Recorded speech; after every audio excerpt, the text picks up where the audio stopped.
Halo semua, selamat datang di channel kami, Jurnal Kriminal bersama saya Tika Hwalo. Bagi Anda yang menyukai pembahasan tentang kasus-kasus kriminal, kami sengaja membangun channel ini untuk Anda.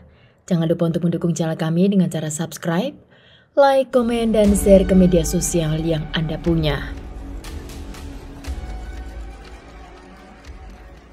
Seorang pria bernama David Lasso Zabala hidup antara border Kolombia dan San Antonio di negara Venezuela. David kala itu bekerja serabutan untuk membutuhi kebutuhan keluarga, namun dia dikenal memiliki temper yang sangat berbahaya. Laporan kejahatannya tercatat sejak tahun 1980-an, di mana dia hidup bersama dengan istri dan juga kedua anak kandungnya, yang di mana mereka masih tinggal di negara Meksiko.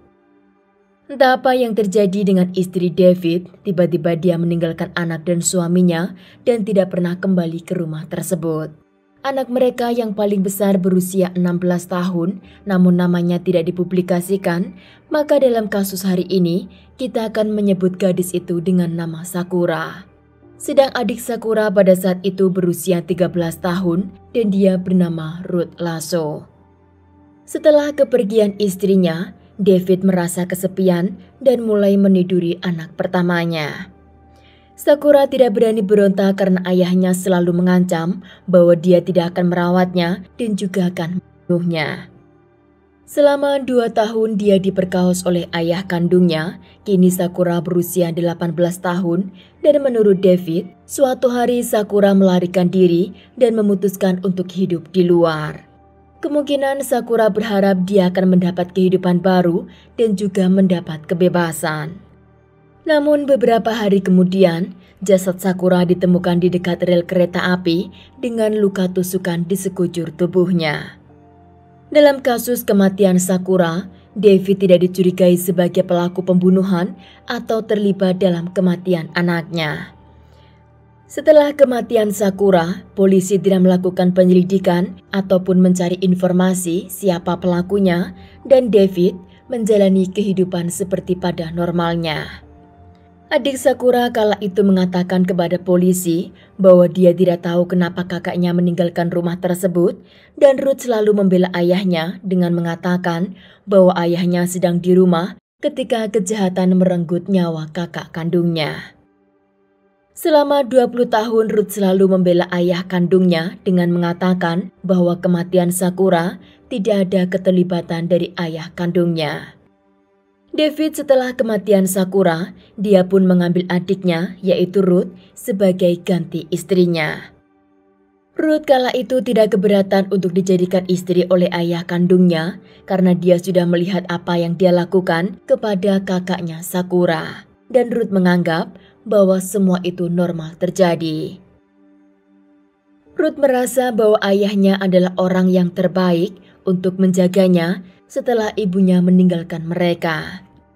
Selama 20 tahun itu, Ruth hidup dengan ayah kandungnya. Dia melahirkan 2 orang anak, yaitu anak laki-laki dan yang terakhir adalah anak perempuan.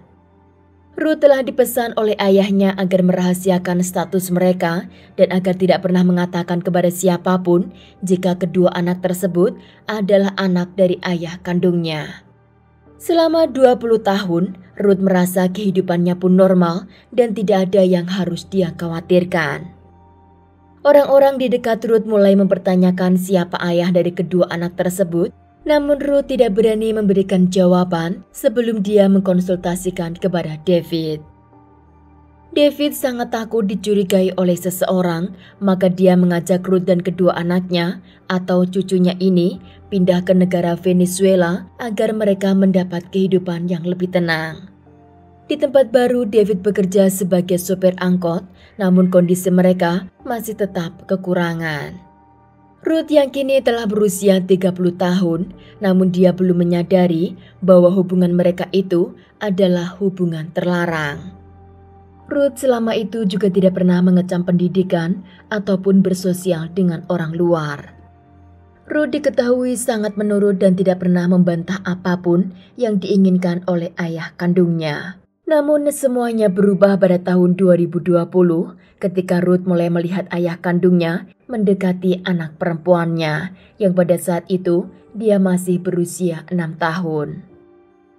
Naluri seorang ibu keluar ketika bahaya mengincar keselamatan anaknya, dan Ruth sangat takut jika anak perempuannya itu akan dijadikan pelayan oleh ayah kandungnya. Di sanalah Ruth baru tersadar bahwa apa yang selama itu terjadi kepada dirinya dan juga Sakura adalah hal yang salah. Di tahun 2020 itu sedang terjadi pandemi dan David meninggalkan pekerjaannya sebagai sopir angkot dan dia kini menjadi supporter seorang politik. Maka David harus bekerja di luar kota. Ruth menggunakan kesempatan tersebut untuk mencari bantuan untuk menyelamatkan anak perempuannya. Dan Ruth rela jalan kaki menuju ke tempat perlindungan anak yang sangat jauh dari rumahnya. Di kantor perlindungan anak, Ruth menceritakan bahwa ayahnya awalnya meniduri kakaknya, yaitu Sakura, dan dia sangat meyakini bahwa kematian Sakura adalah ulah ayah kandungnya, karena pada saat itu Sakura berulang kali mencoba untuk melarikan diri. Setelah Sakura pergi, ayahnya mengatakan bahwa dia saatnya menggantikan posisi Sakura untuk melayani dirinya. Dan sejak saat itu, Ruth menjadi istri ketiga David. Ruth mengira bahwa anak perempuannya juga akan bernasib sama jika dia biarkan seperti dirinya, atau bahkan dia bisa menjadi korban seperti kakak kandungnya, yaitu Sakura. Pihak perlindungan anak melaporkan kejadian itu ke kantor polisi dan polisi memberikan surat larangan kepada David agar dia tidak menemui Ruth dan kedua anaknya. Pada saat itu, anak mereka berusia 17 tahun dan anak perempuannya yang paling kecil, dia masih berusia 6 tahun. Ruth menemukan alamat ibu kandungnya dan akhirnya dia memilih pulang ke sana bersama dengan kedua orang anaknya. Di sana dia berharap ibunya dapat membantu dan David tidak akan menemuinya lagi. Pihak kepolisian meminta kepada Ruth untuk membuat laporan tentang pelecehan yang dilakukan oleh ayah kandungnya, namun Ruth sangat takut jika David tidak terima dan akan menyakiti kedua anaknya. Setelah dibujuk oleh pihak kepolisian, akhirnya Ruth membuat laporan dan polisi berjanji bahwa mereka akan melindungi dirinya dan juga kedua orang anaknya. Polisi menempatkan Ruth dan kedua anaknya di tempat yang terpisah agar David tidak dapat menemukan mereka. Bahkan pemerintah juga memberikan bantuan pekerjaan agar Ruth dapat menghidupi keluarga kecilnya. David juga diharuskan untuk membantu keuangan kedua anaknya setiap bulan, namun kesempatan tersebut David gunakan untuk merayu Ruth dan juga kedua orang anaknya agar mereka kembali pulang. David akan memberikan uang bulanan mereka jika Ruth datang dengan kedua anaknya dan mengambil uang itu di sana. Ruth hingga saat itu belum berani menceritakan kepada anaknya jika pria yang mereka panggil sebagai ayah itu juga adalah kakeknya. Pada tanggal 28 Agustus di tahun 2021, tepatnya pada hari Sabtu, di rumah Ruth sedang gelap gulita karena dia telat membayar listrik dan Ruth sangat membutuhkan uang untuk membayar listrik hari itu. Ruth menemui David di rumahnya karena David harus memberikan uang bulanan, namun pertemuan mereka hari itu tidak berjalan sesuai rencana. Ternyata David tidak memiliki uang seperti apa yang telah dia janjikan dan mereka pun bertengkar dan akhirnya Ruth pulang dengan tangan kosong. Di tengah perjalanan Ruth mengirim pesan suara kepada tantenya, yaitu seorang wanita yang bernama Doris yang pada saat itu menjaga kedua anaknya. Di pesan suara itu Ruth mengatakan agar tidak membukakan pintu jika David datang ke rumahnya dengan apapun alasannya.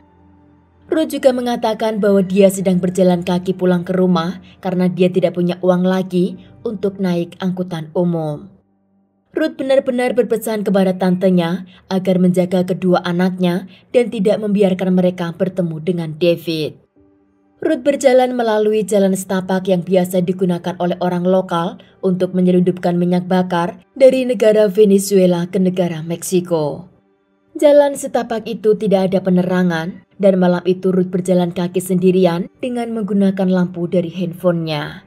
Namun di tengah perjalanan, handphonenya kehabisan baterai dan Ruth berjalan di tengah kegelapan. Keponakan Ruth yaitu anak Doris berusaha menjemput Ruth yang ada di tengah jalan itu dengan membawa lampu senter dari rumah.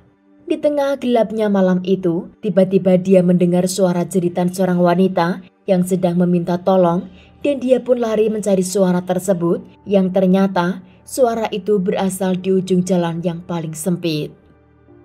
Di sana dia melihat seorang pria dengan senjata tajam sedang menyerang seorang wanita, dan anak remaja itu langsung mengambil batu dan melemparkan ke arah pria yang menyerang wanita tersebut. Ternyata wanita itu adalah Ruth dan David adalah pelaku penyerangannya. Menurut pengakuan David kepada keponakan Ruth bahwa istrinya telah berselingkuh dan dia tidak akan membiarkan istrinya meninggalkan kedua anaknya dan juga rumah mereka.